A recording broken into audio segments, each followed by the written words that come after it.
What's going on, people? We are Tottenham TV, back here for another match review stream as Spurs crashed out the Carabao Cup in the second round against Fulham last night on penalties. The game finished 1-1.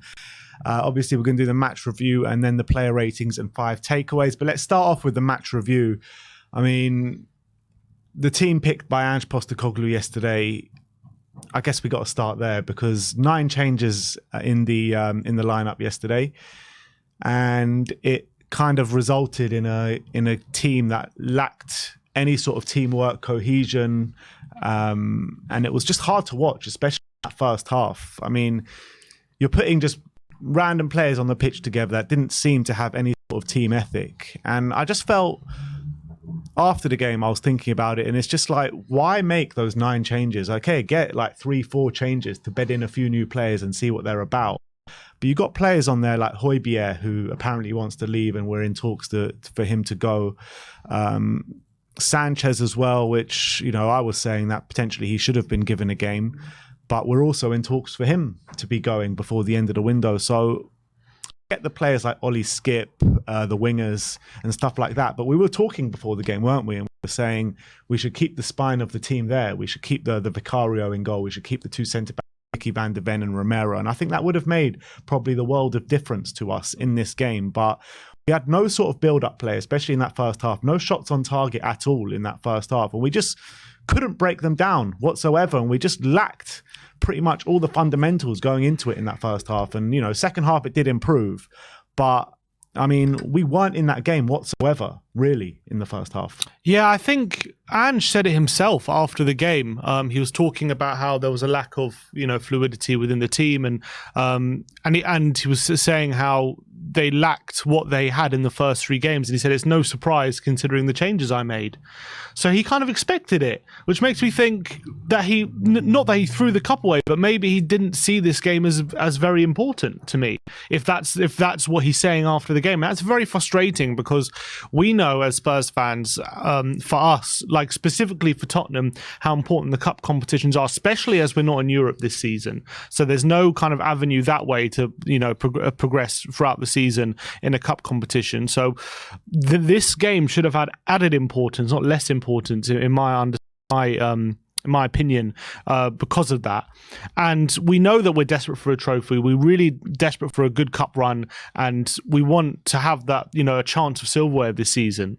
And go out in the second round of the cup is very, very frustrating. And I think Ange, yes, I understand he's got to take a look at all these players and he's got to make decisions on them and he's got to see them on the pitch. But I think he picked the wrong time to do it. And I think that he should have made sure that he put out a team that's capable of going through in what was a very tough game against Fulham away. Fulham are a good Premier League team. I know they haven't had a good start to the season, but they're very aggressive, especially midfield. João Paulinho is an outstanding central midfielder, and you need to be very good in that midfield if you're going to progress the ball past him and create the chances that we have been doing the first 3 games. And I don't think there's a problem putting in Højbjerg. I don't think there's a problem putting in Skip. I don't think there's a problem putting in Lo Celso or Sanchez or Davis or Emerson or Perisic or Solomon. There's not or Forster. There's not a problem putting those players in. There's a problem putting all of those players in, though, at the same time. That is the issue for me, and that was really frustrating. That Spurs that Ange took that decision and pretty much risked Spurs going out the cup to take a better look at these players in this kind of game. And I think he made a big mistake. I think he didn't value the importance of the second round of the Carabao Cup as highly as the fans. I think he took the decision that he's going to take this game to see what these players are about. And maybe at the back of his mind, he was looking at maybe the performances against Barcelona with the second string team in the preseason. And he was thinking, well, you know, we played well in that game. We didn't have troubles, you know, with build-up. But one big element in that game that we didn't have in this game was Yves Bissouma. Yves Bissouma is such a vital cog in our system right now, because he doesn't just have the cover defensively, but on the ball, he adds that ability to be press resistant, progress the ball forward. Even when he's got 2 or 3 players on him, he can turn and he can move forward and create space. We didn't have any midfielder capable of doing that yesterday in the centre of the park, and it was easy work in the end for Fulham to for Fulham to kind of stop us progressing the ball. And if I'm looking at the average positions yesterday of the game, and against, for the first 3 games of the season, our average positions have been a lot higher up the pitch. Pretty much most of our players have been in the opposition's half.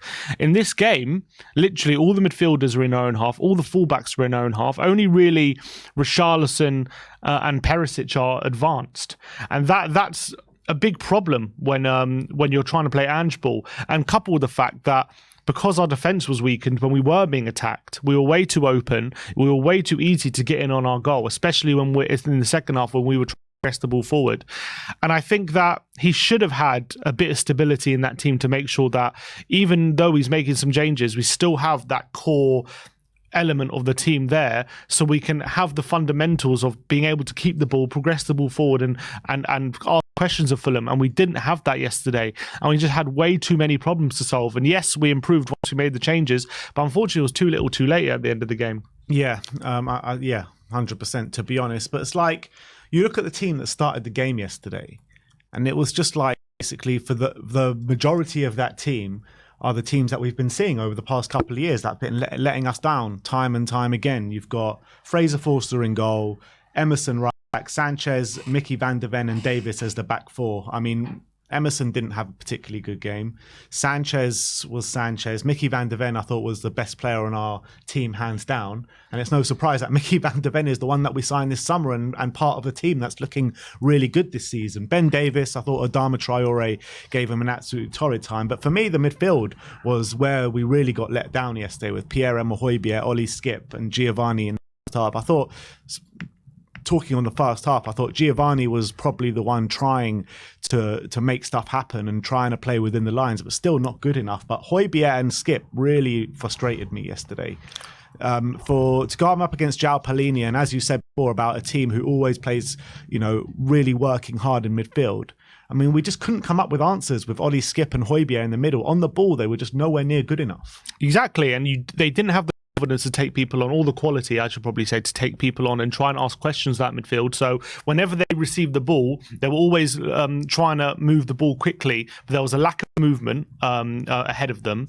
And when you have, let's say if Basuma takes the ball in midfield in those positions, he's able to have the confidence to break the lines with his own dribbling ability and open up the space aspect and draw attention. When Højbjerg takes the ball, he has no kind of semblance of I can drive the ball forward with my own ability. I'm going to ball carry. I'm going to carry the ball forward and try and open up space for my teammates. He carries the ball and he pretty much stands still and looks for movement and looks for options.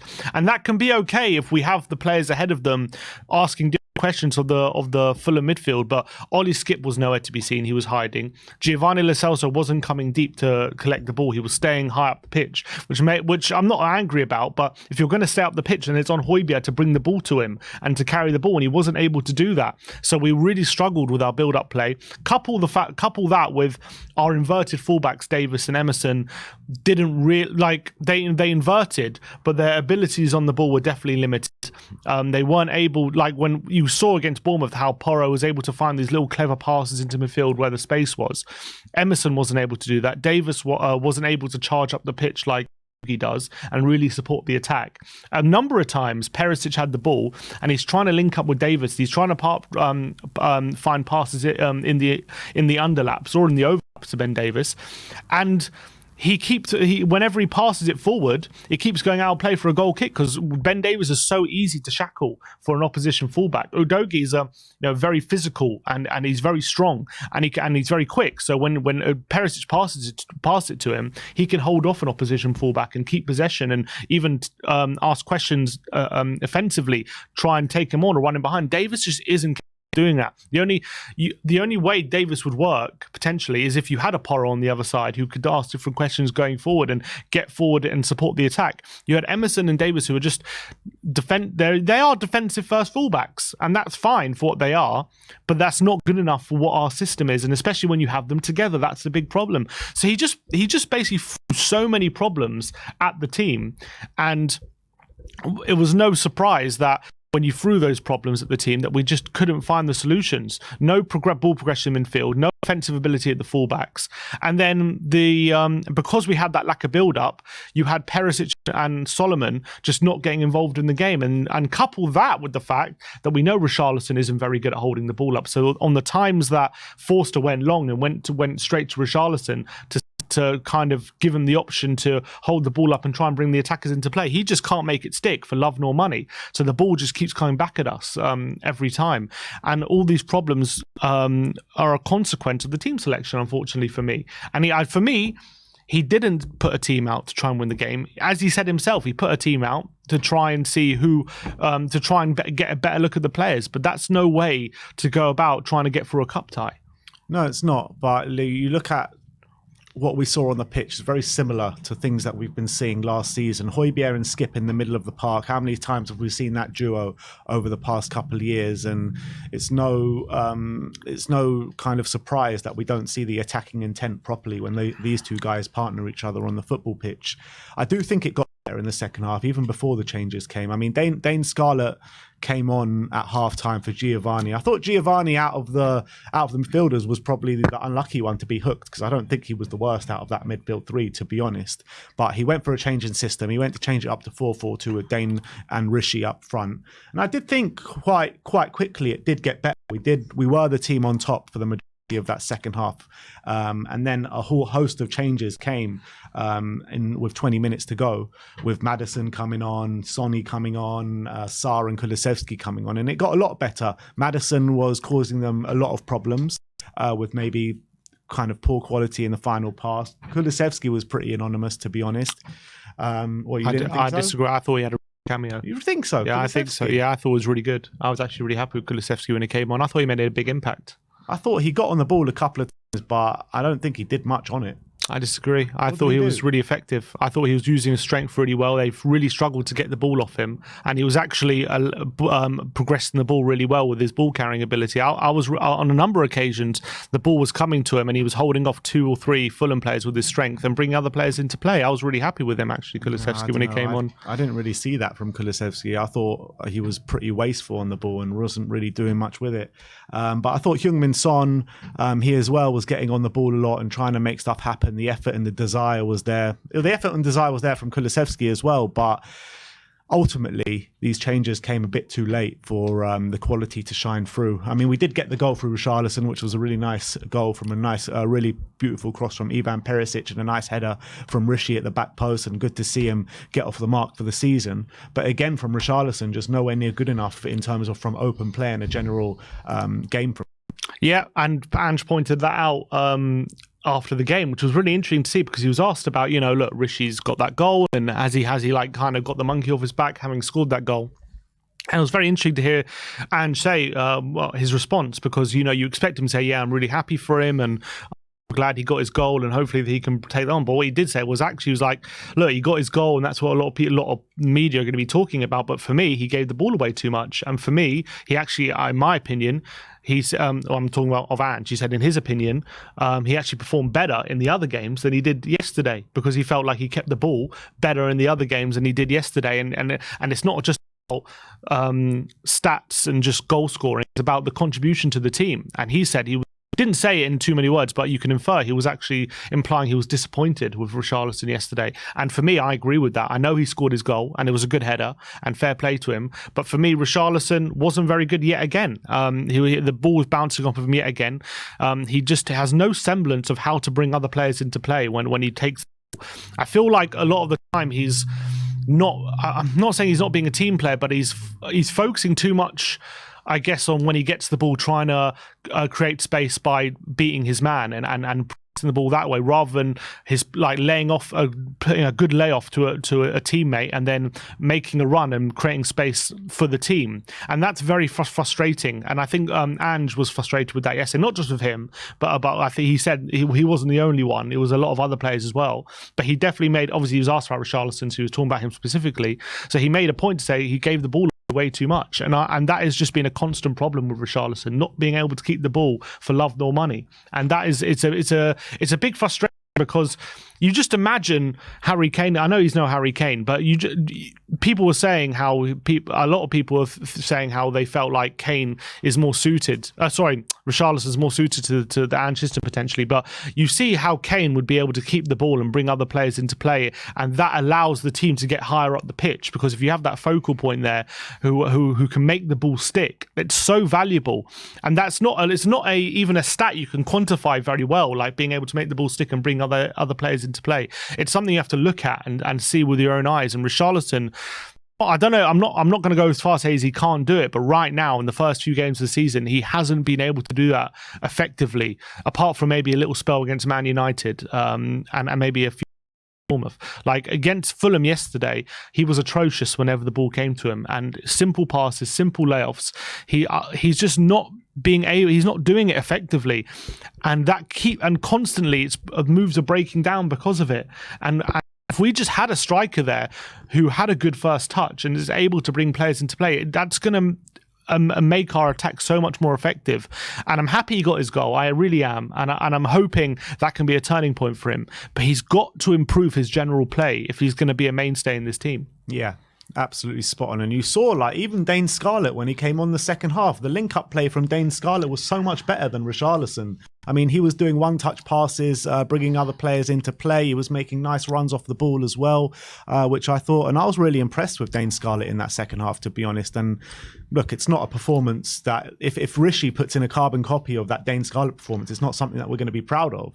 And good enough, but for a young kid coming in of his age to come in a game like that when we're 1-0 down, backs against the wall against Fulham in a cup tie, I was actually really impressed with Dane Scarlett. Yeah, and I thought he had a nice second half. Look, I feel like he struggled to really impact the game. He had one nice moment where he did a really nice skill where he took on a defender, and then he actually found the pass after as well, and that was a good moment for him. But one moment that's just stood out was literally one moment during the second half where the ball gets fizzed into him and he does a one-touch layoff and it falls right perfectly into Ton's path, and we're able to set up an attack. And I'm like, he's done it once. Richarlison can't do it, hasn't done that in 4 games. He literally 4 games, that whenever the ball gets fizzed into Richarlison, we lose the ball. You might as well give the ball to the opposition when you're doing that. And Scarlett happened once during that whole second half, and it was just so nice to see a striker capable of a nice layoff with a one-touch pass. And even that moment just like showed up what Richarlison is not capable of. And Scarlett, a 19-year-old kid who barely game time, was capable of it. How come a £60 million player who's played in the Premier League for 5 years isn't capable of simple things like that? And that was very frustrating. I'm not going to say Scarlett. I think, look, Scarlett was good for who he is, a 19-year-old kid coming into a very difficult game like Fulham, playing against a Premier League team. He didn't look out of place, but I would say he struggled to really impact the game forward. He wasn't able to really run beyond any of the Fulham defenders or really be combative with them physically. I felt like he was too easily marked out the game. I can't remember too many. I don't think he had any shots really. The one moment he did have was when Solomon had a nice effort, which the rebound fell to him and he just wasn't able to react quick enough. But that wasn't really his fault. It was just the circumstance. But I think when you're comparing him to Richarlison, I think even though Richarlison scored, Scarlett probably had more of an impact in the general play than Richarlison did in his 45 minutes. Yeah, and that's a massive indictment on Rishi, to be honest, and the way he performed. Davinson Sanchez obviously started the game terribly. I thought first half he was shocking. Playing out the back was always nervy. Every time he got on the ball, to be honest, was very nervy. And then he got turned completely inside out by Tom Kearney for that goal. That obviously it was a weak cross, weak pass that ended up bouncing off Van de Ven and finding the back of the net. But to be fair to Davinson, I did think he grew a bit into the game in that second half. I thought he made some really important blocks, really important challenges to keep the ball away from our goal in that second half. And also, I give him massive credit for stepping up in that penalty shootout. I know it was a terrible penalty and everyone knew he was going to miss it, but he shouldn't have to be putting in the firing line for that third penalty. I give him massive credit for stepping up. Where was Højbjerg? Why didn't he step up for that third penalty? I don't understand why we're in a situation in a penalty shootout and Davinson Sanchez is taking our third penalty. It makes no sense. Ridiculous. I completely agree. I can't believe he was the one who stepped up, and we have players on there like Højbjerg who have taken penalties in these kind of situations before and taken them well, and I've seen him take a penalty in a shootout and find the corner and like look confident, and we know he's capable of doing that, and he should have been. I know he's not part of the leadership group anymore, blah blah blah, but should have been, with a player of his experience, should be one of the leaders saying, look, I'm going to take a penalty in this situation. I don't know if he would have taken the fifth one, potentially, because we didn't get to take one, but Sanchez should not have been taking that. He should have been the last player on that pitch to take a penalty. He literally should have been like number 10 or 11. I would have preferred Ben Davies to take a penalty. I would have preferred Emerson to take a penalty. I would have preferred Højbjerg to take a penalty. I would have even preferred Dane Scarlett to take a penalty over Davinson Sanchez. He is literally the last player on that pitch that should have been taking a penalty. Yeah, especially given, his low on confidence run out and all that stuff. So I give him credit for having the balls to step up and take the penalty in that situation. But for me, unfortunately, that's where the credit ends, because I did think he was atrocious, in my opinion. I know he made some good blocks, and defensively, yes, he did well. That, to be fair, that is what he's good at. He's good in those situations where he has to do some defending and he has to block some shots and he has to use his physicality. He did save us at times in the second half at that point. He defensively, he's a good defender. It's nothing I wouldn't have seen from like Craig Dawson or something like that, in my opinion. But just because we know that he can do those things doesn't mean he doesn't get credit for doing those things. He gets a bit of credit for doing those things, in my opinion, but I thought defensively in the first half he was atrocious. He got absolutely turned for that goal, and wasn't the only time in that first half he got turned. Anthony Robinson completely burnt him as well for another opportunity, which we were lucky not to concede. I thought on the ball, again, lacking so much confidence, not able to find any sort of good passing going forward. It's just night and day compared to like what someone like Romero can do when he's progressing the ball forward. And again, I think he let us down a lot when it comes to the build-up play. I think they targeted him, and I think he really struggled to progress the ball up the pitch. He gave the ball away in a few times in really dangerous situations. And yes, he did some good blocks when we're throwing players forward and we're getting caught out at the back, and he was there to make crucial blocks to stop, I guess, to take us extra time. But I thought by and large I was really disappointed yet again with Sanchez, and I thought he was a lot worse yesterday than he was against Brentford or against Barcelona in those other games. Definitely is worth showing of the season. That's 100% spot on. But another player that we need to talk about is Fraser Forster, because we were talking before the game. I thought this was a game Fraser Forster was going to play. He ended up playing, and I thought, look, for out of general play, there was nothing really wrong with Forster. I thought he got down low at one point and made a really good save, but where he let us down was the penalty shootout. I mean, I've never seen a worse goalkeeping 5 penalties. Every single one was absolutely atrocious from Fraser Forster. And I said it, can't remember if I said it to you or Brian just before the penalties started. It was like, all you need to do is go low and hard against Forster in these penalties, and we're going to concede every single one. I mean, it didn't really work out that way. I mean, they just kind of waited for him to make a move every single time and then just put it in the other side of the net. I mean, it was absolutely atrocious from Forster, those 5 penalties. Yeah, I usually refrain from criticizing goalkeepers when it comes to not saving penalties, because it's so hard to do, and a lot of it is guesswork anyway. But his attempts yesterday were just some of the worst I've ever seen in a penalty shootout. And it's hard, even though I refrain from criticizing, it's hard not to criticize his attempts to save the penalties yesterday, because he didn't get near any of them. And he moved so early for each penalty, just leaving the whole goal pretty much for each Fulham player to just slot it into the empty side. It was so hard to watch. It was like we didn't have a hope of him. We had to hope that a Fulham player missed the target, essentially, if we were going to save any of them, because he just wasn't getting. He was like moving in slow motion for all those penalties, and he moved so early and in slow motion. And each Fulham player just every time rolled it into the other side, and they weren't even good penalties. A lot of them were very central, not in the corner, not even well struck. But Forster just made it easy for them, essentially, to slot it into the other corner. That was very, very frustrating. And I thought the penalties we were taking were pretty good, actually, apart from obviously the Sanchez one. But Forster wasn't capable of getting near any of them. Even that Sanchez penalty, though, was probably better than the majority of the Fulham penalties, and more in the corner than the majority of the Fulham penalties. Like, if we had Vicario in goal for that penalty shootout, I think we win that. Yeah, I think he would have saved at least one of them, 100%. I agree with you. But to be fair to Forster, did make a few decent saves during the 90 minutes, probably got us to the penalties. I don't think any of them were unbelievable saves, but saves you had to make. One from Harry Wilson, which he had to come out and smother, which would have been a good opportunity. He made a good save from a header, which he had to get low down to save. So he did make a couple of good saves, but I thought in the penalties he did let himself down a bit, and it's hard, even for me, that's hard to do in a shootout for a keeper, but he did. And the only player to come out with his head held high that started the game was Mickey van der Ven. I thought he was absolutely brilliant. He was carrying that defence for pretty much the whole game. I thought he was absolutely brilliant, playing out the back, aggressive challenges. He got that knock towards the end. He seemed to be limping later on in the game, which is a massive worry, because if Mickey van der Ven is out for any prolonged period of time, we're probably lucky that we've got an international break now just after the Burnley game. But if Mickey is out, I mean, we are in trouble. Big trouble, because we don't have anyone coming in who's anywhere near his ability. And he was just head and shoulders, not just above any of the defenders, but anyone on the pitch, to be honest. He was by far and away our best player. The amount of times he had to come over and cover for Ben Davies happened like 4 or 5 times during the game. And he had to use his speed to the best of his ability to make sure that Adama Traore was ineffective during the game. And I thought he did that magnificently. A number of times Fulham were counter-attacking on us, and he was there using his speed to stop those attacks at source and win the ball back for Spurs. He was also one of the only players on the ball who was being confident and looking forward, passing the ball into good areas and actually progressing the ball effectively. And he was let down by everyone around him, unfortunately, and he had to put out so many fires during that game.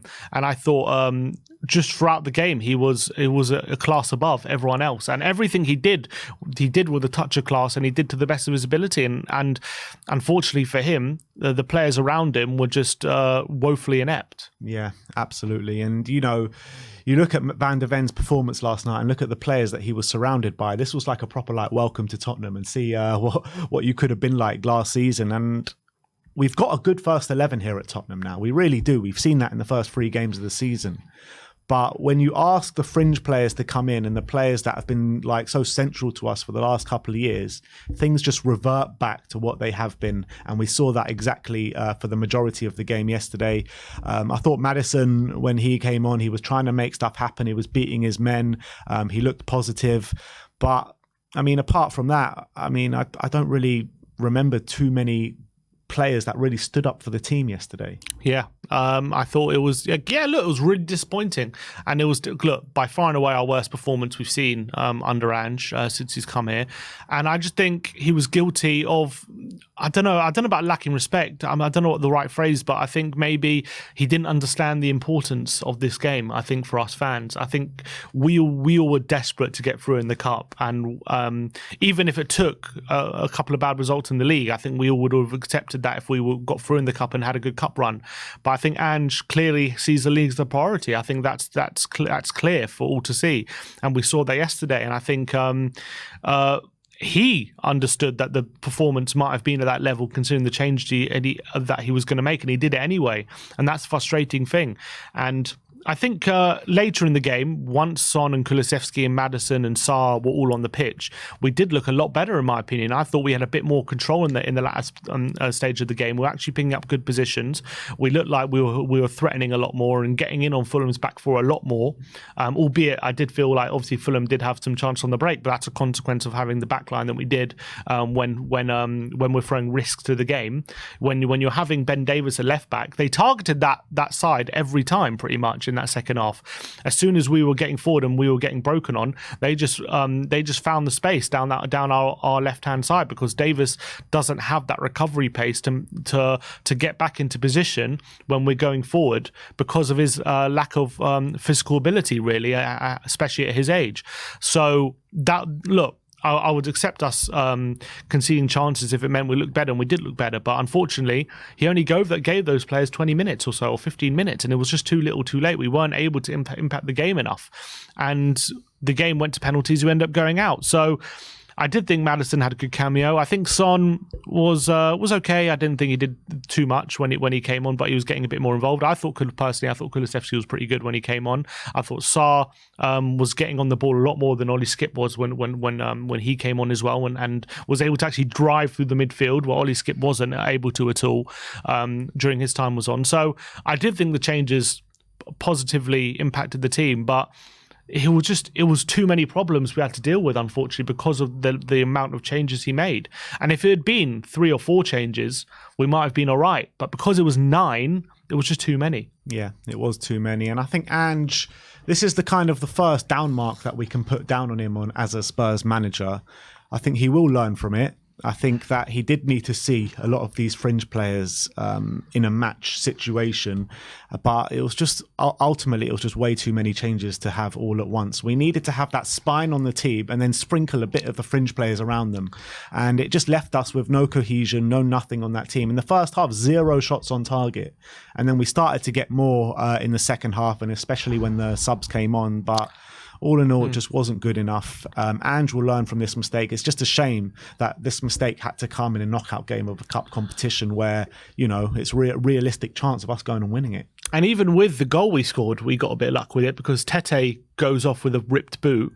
And that's the point where we scored. Perisic picks up on the left-hand side. Instead of Tete being there, who had pretty much had Perisic in his pocket throughout the whole game, it was decalled over, replaying at right back for that bit.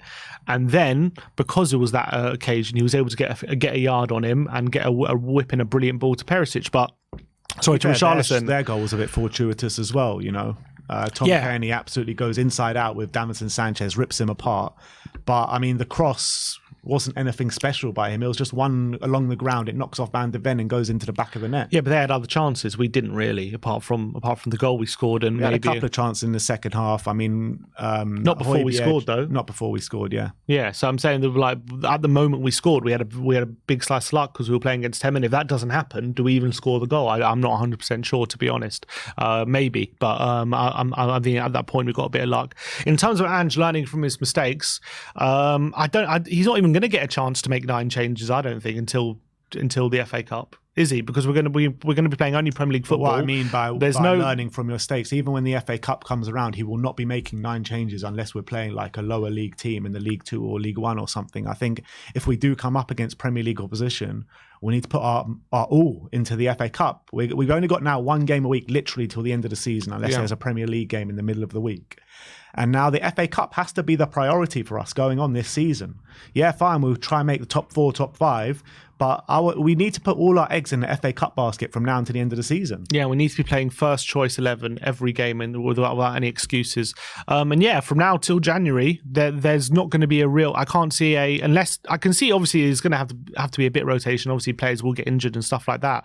But that 11 I'm seeing against Bournemouth and United, I don't see too much serious change to that until January, really. That obviously barring injuries and maybe the occasional midweek game, we will have to make a few changes. But in terms of opportunities to make the amount of changes he did yesterday, that was his last opportunity. I see. I don't think that's ever going to happen again until January. But that's the whole point. He shouldn't have made all those changes in the first place. And I think after assessing the game and watching that game, I think he would acknowledge, even though he didn't acknowledge it in the post-match press conference, I think he would have acknowledged that him making so many changes was the detriment to the team. Yeah. And that came to pass, and we're out the League Cup now to Fulham, 1 trophy down already, and we're only in August. Didn't even make to the 3rd round. Exactly, it's ridiculous. And look, we've got the FA Cup still to come, starting in January, but it's just a massive blow and a massive kick in the teeth that this negativity had to come, because it was so needless. Like, if you play Romero, even like one of the midfielders like Bissouma or Pape Matar start the game, I think that gives us so much more control within the game, and we probably go on and win it. Like, at the end of the day, we only drew 1-1, and that's with a shocking lineup from the start of the game. So a bit more, if we pushed a bit more and only made, let's say, like 4 or 5 changes instead of 9, I think we go and win that game. Exactly. Yeah, I agree with you. I don't even think Fulham were that good. Like, I think they were the better team overall, to be fair, and they probably deserved to go through. But I didn't think they were fantastic in terms of, like, I didn't see a team out there where I'm like scared of, and I'm like, oh my God, how are we coping with this? I thought, I'm looking at that team, I'm thinking a few more, a bit more quality from Spurs, and would be in control of this game. But we just gave ourselves way too much to do, unfortunately.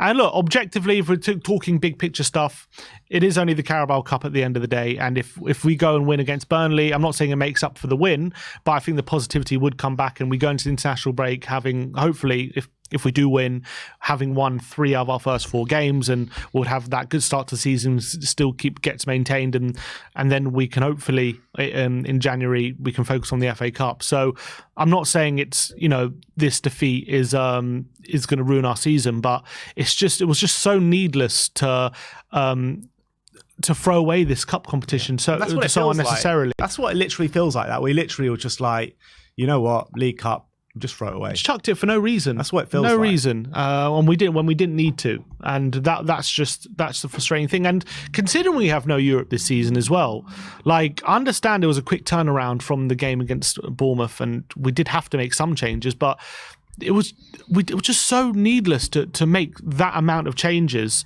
and just risk this cup competition for no reason when we don't have that many games coming up. I understand maybe if we had a Europa League or a Conference League that are coming up and that we had to make a lot of changes, and there would have been games for these other players and stuff like that, but we know that we're not in Europe, so this is the only cup competition until January that we would have had to give these fringe players an opportunity to come into the team. And now without the cup, there's going to be so little opportunity for changes and rotation now for these players. So in a way, you kind of need I for one are happy about that, because the players that we're rotating in are clearly not good enough.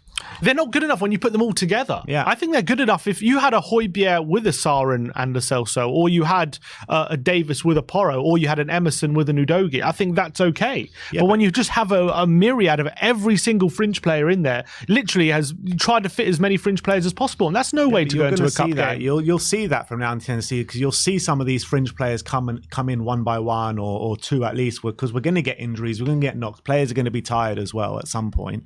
So we're going to see these players come in at ones and twos, but that's what I'm saying, that we're not going to see them all come together again. Yeah. So this experiment went horribly wrong, and I don't think you're going to see it again. And that's to us, happiness. Yeah, unfortunately. So it is what it is. We're out of the cup. We have to take. He has to take it on the chin. He has to learn from it, and but hopefully we can just carry on our good form in the Premier League, and hopefully that positivity will come in that way. Look, if we go on like if we win our next 3 league games, no one's going to be turning around saying, we'll start the Carabao Cup. We'll be focusing on the league, and that will be a positive thing. So I don't think it's completely ruined any positivity that's happened at the start of the season, but it definitely is a blemish on it for sure. And it's something that it just was an unnecessarily negative that didn't have to be. Yeah. But if we go and beat Burnley and we can go into international break still in positive mood, then it'll be quickly forgotten about. Yeah, absolutely spot on. So let's hope that we can carry on this good start to the season in the Premier League that we have made under Ange Postecoglou.